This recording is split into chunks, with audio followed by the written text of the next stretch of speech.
Yesu anamwambia Petro, jawabu uliyoitoa haijatoka kwa mwanadamu, imetoka kwa nani? Kwa baba yake. Imetoka kwa nani? Kwa baba yake. Kumbe Mungu ndiye anawafunulia watu wajue Yesu nafasi yake kwa Mungu. Ni mwana wa nani? Mwana wa Mungu. Ni mwana wa nani? Mwana wa Mungu. Si unaona wamekubali, Waislamu washakubali.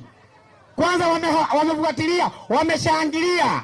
Wameshangilia Yesu ni nani? Mwana wa Mungu. Waislamu wameshangilia Yesu ni nani? Mwana wa Mungu. Hapo ndio kuna uzima wa milele brother.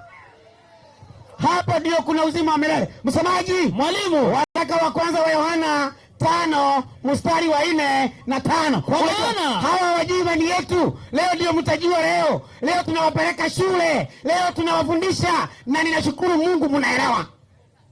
Mpaka mnashangilia. Kwa maana ndio kila kitu kilichozaliwa na Mungu. Kila kitu kilichozaliwa na Mungu hushinda ulimwengu. Hushinda ulimwengu. Huku ndiko kushinda kwa ulimwengu. Rudia tena. Na huku ndiko kushinda kwa ulimwengu. Rudia tena. Na huku ndiko kushinda kwa ulimwengu. Maliza. Hiyo imani yetu. Imani yani? Hiyo imani yetu. Maliza. Mwenye kushinda ulimwengu ni nani? Isipokuwa ni yeye. Rudia. Isipokuwa ni yeye. Rudia. Isipokuwa ni yeye. Rudia. Isipokuwa ni yeye. Aminia ya kwamba. Rudia. Aminia ya kwamba. Rudia. Aminia ya kwamba. Nani? Yesu.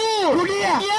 Yesu. Rudia. Yesu. Maliza. Ni mwana wa Mungu. Naomba watu wangapi wanaamini hivyo hapa?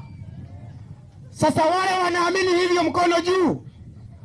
Hao ndio wana